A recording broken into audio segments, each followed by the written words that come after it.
Amigas, amigos de Cinéfilos en Apuros, yo soy Elias Leonardo. A ver, vamos a hablar de Gladiador 2, película de Ridley Scott. Es un trabajo que ha generado todo tipo de opiniones y de comentarios, de percepciones, que han llevado precisamente a una discusión y a un debate de ideas con relación a temas que son pertinentes de colocar sobre la mesa y vamos hacia ellos. No se diga más. El primero tiene que ver con este hecho de querer que las películas que se basan en sucesos y hechos históricos tengan que apegarse por completo a la veracidad de dichos eventos y sucesos históricos. Recordemos que desde que se estrenó el tráiler hubo algunos medios que recurrieron a un ejercicio ocioso, absurdo y patético de invitar a historiadores para analizar el tráiler y a partir de eso ya definir si la película era buena o era mala. Les digo, bastante ocioso. Y habría que preguntarle a los historiadores por qué lo hicieron. Digo, más allá de que si quisieron entretenerse y lo consiguieron, está bien. Pero fuera de eso, ¿se puede analizar una película desde un tráiler? Bueno, esta idea de haber invitado a historiadores incluso a mesas redondas para discutir el tráiler de Gladiador 2 influyó en un sector del público. Tampoco nos vamos a engañar, existe un sector que se deja influenciar y se deja llevar por todo lo que se dice en redes sociales o por todo lo que se publica en algunos medios. En este caso, porque algunos historiadores dijeron que la película era mala debido a que no se ajustaba a la veracidad de hechos históricos. De tal manera que varias personas de este sector ingresaron ya a la sala con este concepto en la cabeza de que era mala porque no se apegaba a la realidad de los hechos históricos. Por otra parte, existe otro sector del público que sí está empapado, que sí está interesado y que sí sabe de historia, incluidos historiadores, que dicen, a ver, voy a ver hasta qué punto le concedo el beneficio de la duda a la película en alterar algunos pasajes de la historia y en todo caso, hasta qué punto también la voy a criticar. Y en ese sentido también hay una división de opiniones, ¿no? Hay quienes dicen, a mí no me afecta que haya jugado con con este tema o con cierto personaje, y hay quienes dicen, a mí sí. Y se toma tantas licencias Ridley Scott que la película me termina pareciendo una auténtica porquería, cochinada, basura. Ahora, bien, si ya conocen a Ridley Scott, sabemos que es un director que no se va a ceñir ni se va a pegar a la veracidad de los hechos. Por el contrario, le gusta jugar con tomarse licencias que concede precisamente el cine de ficción para construir y narrar sus historias. Es algo que le gusta y últimamente más. Incluso me atrevo a decir que se divierte mucho haciendo rabiar y enojar a la gente, específicamente a los historiadores. Lo imagino sentado cruzado con las manitas en la nuca, riéndose y carcajeándose de eso, porque de alguna u otra manera lo disfruta y así lo transmite a través de sus películas. Películas donde él mismo se deja asomar a manera de un personaje oculto en uno de los personajes que vemos a cuadro. Recordemos que Napoleón, el general interpretado por Rupert Everett, es un hombre que emite un juicio, ¿no? Emite un juicio y hace ver pequeño a Napoleón. Toda esa película de Napoleón es un juicio del propio Ridley Scott hacia la figura de Bonaparte. Entonces, ¿qué dice? Me voy a tomar una licencia aquí, me voy a meter en el espíritu de este personaje para que yo mismo siga juzgando a Napoleón. Ya acá hace algo similar con el personaje de Macrinus, interpretado por Denzel Washington. Hay un momento donde este juego perverso y maquiavélico que está sacando de quicio a todo mundo, en un instante específico parece ser que también es el propio Ridley Scott quien está inmerso e introducido en ese personaje, burlándose quizá de nosotros mismos, de los espectadores, de hacernos rabiar, de hacernos enojar por muchas razones, porque les digo, parece que hasta lo disfruta. Dicho esto, lo anterior, va la pregunta.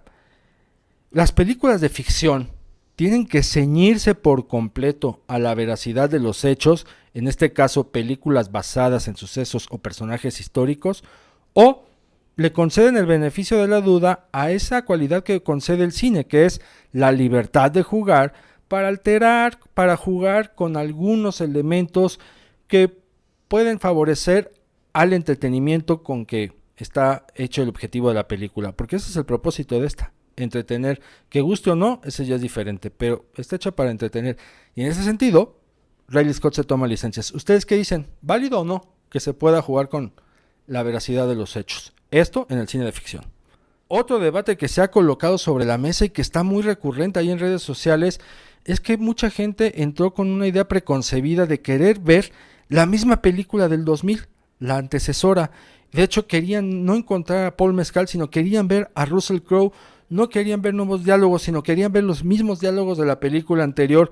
No querían escuchar la misma música de esta entrega, sino la música de la entrega anterior. ¿Por qué? ¿Por qué tenemos esta obsesión de que en las secuelas o en las segundas partes o en las terceras o en las precuelas queremos ver la misma historia de una primera entrega? ¿Por qué tenemos esa fijación y esa obsesión?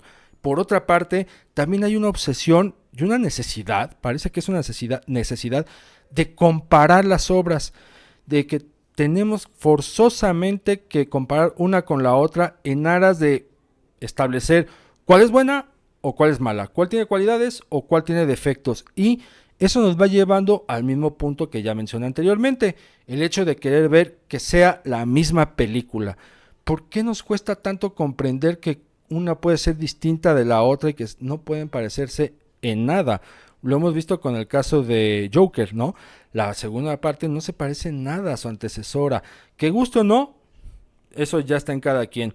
Que sea buena o mala, ya está en función de la propia autonomía de esa película, de esa entrega. Algo similar debería pasar con Gladiador 2, pues no está ocurriendo. Se está queriendo comparar forzosamente con la primera. Y yo me voy a un caso. Recordemos que en 1998 Gus Van Sant estrenó su remake de Psycho, de Psicosis, película de Alfred Hitchcock.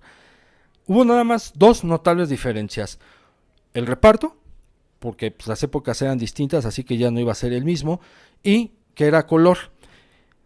La película emuló y copió los mismos planos, los mismos encuadres y los mismos emplazamientos de cámara. Ahí está una película idéntica a la que hizo Hitchcock.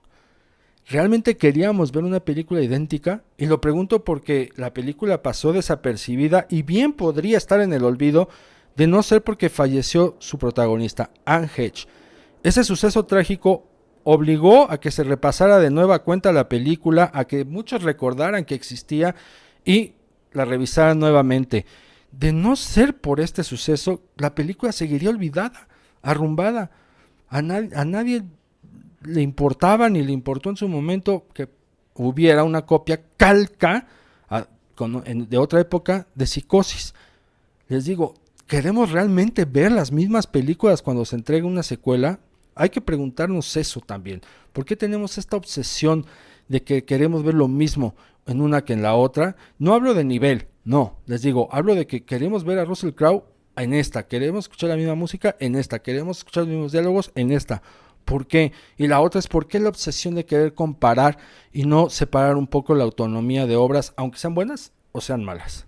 Finalmente, o sea, la película no, o sea, se ciñe incluso a una estructura del mismo guión que tenía su antecesora. En ese sentido, Ridley Scott no se complica la existencia. Dice, les voy a soltar algo similar, algo igual. No me voy a complicar. Y en este juego que me tomo licencia precisamente de alterar algunos sucesos históricos, plantea incluso algunas cosas ahí relacionadas al fútbol. Por eso yo decía que si algún futbolero que sea clavado y apasionado le quiere dar una lectura de que nos está mostrando el nacimiento del juego, el surgimiento de las fuerzas de seguridad y del orden al interior de los estadios y el comportamiento de las hinchadas, cabe esa lectura por el propio disparate que plantea Ridley Scott en su película. Pero es un disparate que tiene la cualidad de ser muy entretenido. De verdad es tan ocurrente que termina siendo muy entretenido, y gran parte de ese entretenimiento se lo debe el señor Scott a Denzel Washington. Tiene un personaje que se encarga de mantener entretenido y activo al espectador en esta parte de la incredulidad, de la risa, del juicio mismo hacia la propia película. Entonces, en ese sentido, la película cumple en aras de entretener y satisfacer, y al mismo tiempo nos permite ir hacia otro cuestionamiento con relación al propio Ridley Scott.